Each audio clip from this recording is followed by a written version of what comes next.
they enter the eliminated category. However, the committee is fair. The committee never eliminates anyone without warning. So, bottom row of the tiers, facing elimination. Any of these teams lose this week, they're off the tiers for the year. I know what you're thinking. Why aren't the Titans on that tier? They have a bye this week, so they can't be facing elimination. They'll be on there shortly. Prove you watched here. Quick, right now. Name this team's leading wide receiver, running back, and 2 defensive players. You can't, unless you cover the team, you are from one of these cities, or you have a crippling gambling problem. Nobody's watching. Give me a break. I suppose it's possible. I can't entirely count any of these teams out, but all need to figure out what they're actually going to be good at. New Orleans, early in the year, is like Alvin Kamara is back. We're going to run the hell out of the football. I don't know that was sustainable. The Falcons have 3 skill position guys drafted in the top 10, paid Kirk Cousins. They don't give the ball to any of them. It's just an Algier every play. It's unbelievable. Kyle Pitts, 0 catches last game. And the Cardinals are supposed to be all offense. They just played the worst defense in football in Washington and scored 14 points. I'm not counting any of you out, but you got to figure out what you're good at and do it. We, meaning the committee, accept your apology. Oh man, the committee took arrows and we saw your tweets. Thurman on the committee can't help himself, always searching the committee's name, seeing what people are saying, tell him not to. Yeah, searching the committee, the trademark, the little emoji. These are flawed, poorly constructed, poorly coached teams that have quarterbacks that for various reasons are thought of in such more high regard in the media than their play demands. And throughout the offseason and early in the year, this is around where the committee had these 2 East Coast biased teams. And now, 4 weeks into the year, to where basically everybody has them. Gotta gel quickly. There are things to like about all of these rosters.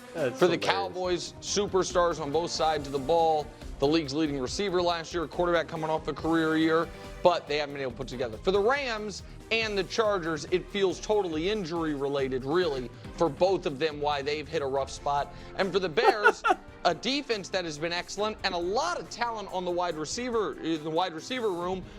Okay, let's talk about this. We're going to talk about the Cowboys, the Eagles, the Rams, the Chargers, and the Bears. Because, there's not a whole lot to say about some of these other teams because, I think the Falcons and the Saints have to kind of get going. Kyler Murray and the Cardinals were definitely humbled by the rookie quarterback, Jaden Daniels. I think the Colts are going to be an interesting team to look out for, especially if Flacco is actually starting. If Flacco is starting, I think they can rise, but you really don't know. The Raiders are going to be losing Devontae, it sounds like. And yeah, the Titans and the Browns and the Giants and the Patriots, and, why even really waste time? But this is the first section where I'm like, all right. So it's funny that he blames the Rams and the Chargers injuries, but not the Eagles injuries. Not the fact that they lost to the Bucs and they were down, again, we all know the story. A.J. Brown, Devontae, Lane, their center Cam, and then other pieces that were in and out of the lineup because of the heat, throwing up, Blankenship, all this crazy stuff. And they lose to the Bucs. But then the Cowboys get dominated by the Ravens and as well as the Saints, a bottom team. I suppose it's possible, and they don't really move. The Eagles lose to a Bucs team, a team that Nick obviously thinks is pretty good, and they're completely decimated by injuries, the Eagles, very key important injuries, and they move down. Like that just doesn't make any sense. And then the Bears are still above there because the Bears were able to beat the injured Rams. That's doesn't really make a whole lot of sense. It really doesn't. So no, at this point, because of all of the injuries and because of all the things that are happening, I would put, and again, this is why it's always so hard for me to gauge who the Eagles are because of their injuries. But if we had to just neutralize that aspect of it, I would be putting all those teams actually probably on the same tier, except I'd move the Rams down. Not the Rams down. I'm sorry, excuse me. The Bears. I'd be moving the Bears down because they have not really shown.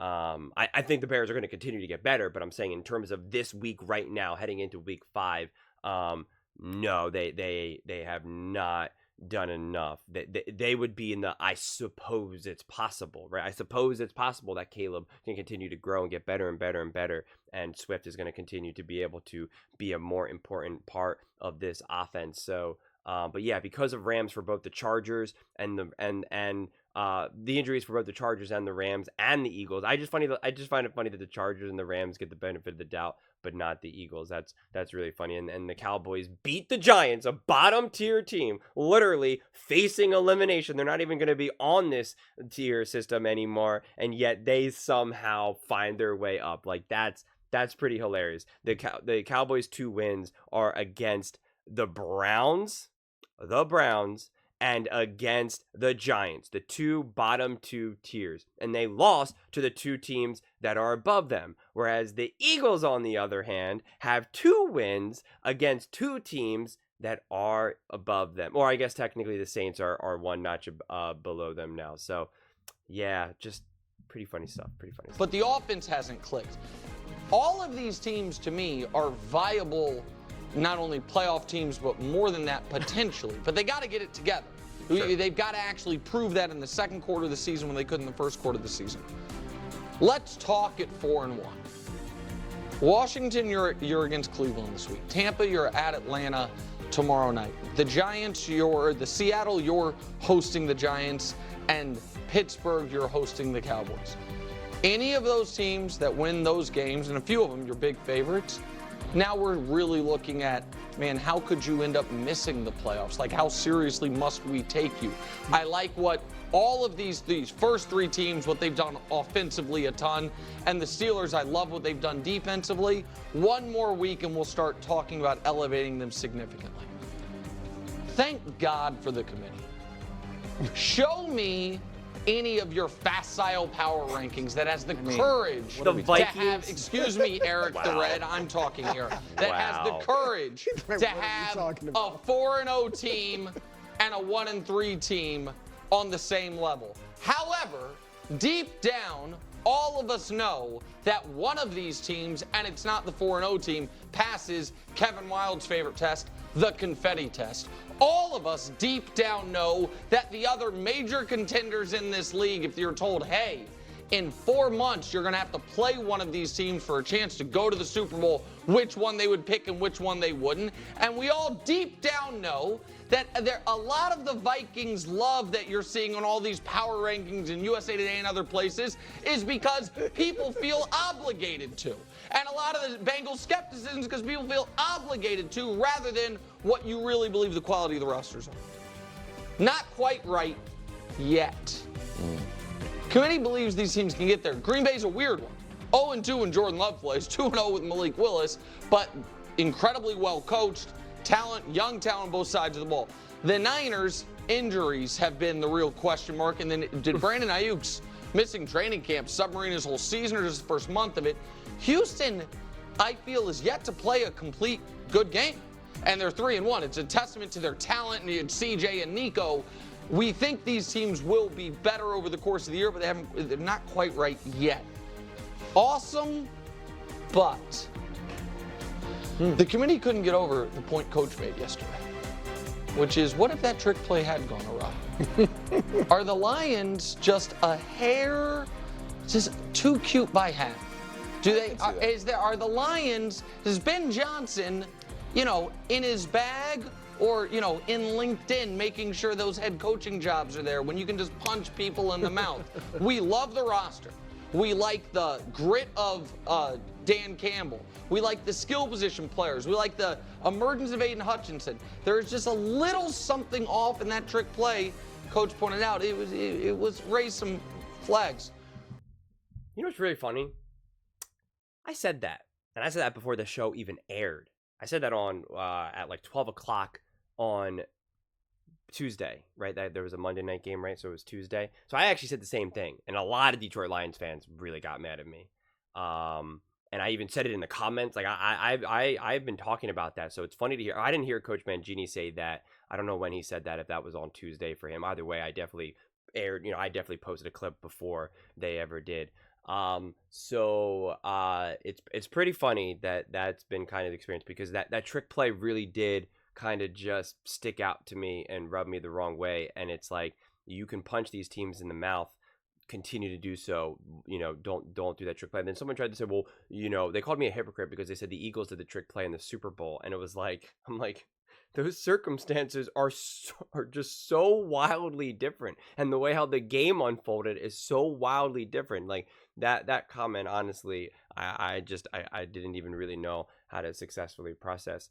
I'll be totally honest with you, because it was just so like, it was like randomly saying, and pit bulls and labs are different breeds. It's like, yes, they are, but we're talking about the football now. Like, what? So yeah, I mean, listen, I wouldn't put them in an awesome but category. I do understand in terms of the Packers, the 49ers, and the Texans being not quite right yet. I think that's like a fair title, because they do need to get healthy. They do need to kind of get things going. But I put them, at the end of the day, I'm going to put the Vikings. It's tough because the Packers, I need to see a couple more games of them to finally get fully healthy and ready to go. I'm a firm believer in them, but if I'm going to stick to the whole idea that we're going by week to week, then I don't feel as bad putting them down a notch, only because I'm confident that they will go back up. But right now, it's like, I'm going to put the Vikings, the 49ers, I'm going to put actually the Packers and the Texans below the Vikings, the 49ers, and the Lions. I'm going to put those as at the top, along with the Bills and the Ravens, all in the same tier, all in the same category. And I'm actually going to put the Chiefs as not quite right yet, yet. And that's who I'll put in that category, is the way how I see it right now. Ready for round two in round two. I think this is going to be your AFC divisional round, and I can't wait to watch it. Should be the 2 seed and the 3 seed playing each other. The Bills will feel like they need to get revenge. The Ravens will try to duplicate exactly what they did. I think they're the second and third best teams in football. And last, at the top, pick your narrative now, America. Is something off with Patrick Mahomes? Is Kelsey washed? Do they have too many injuries? Or are they still the overwhelming favorite, 2-time defending champion juggernaut of the league? Because what the committee does not want to hear is in January, oh, well, we all knew this was going to come, if in October everyone's like, what's wrong with the Chiefs? So decide now. Are the Chiefs the best team in football or fatally flawed? Because you can't have it both ways. That is the Week 5 tier.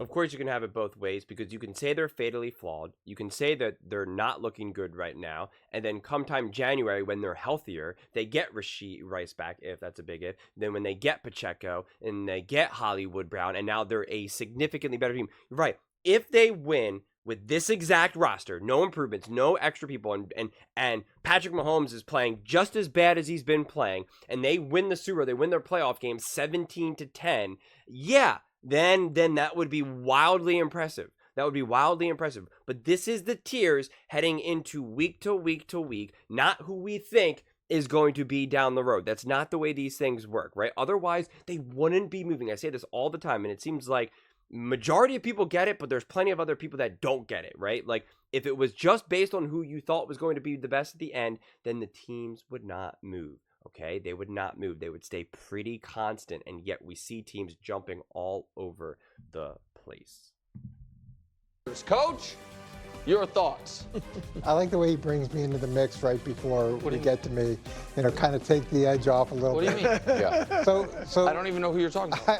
I have a problem with where you have the Lions. Well, I shouldn't have made such a great case last. No, you made some positive points here, but to me, they should be switched with Buffalo, and last week was a good indication of where these two teams really are.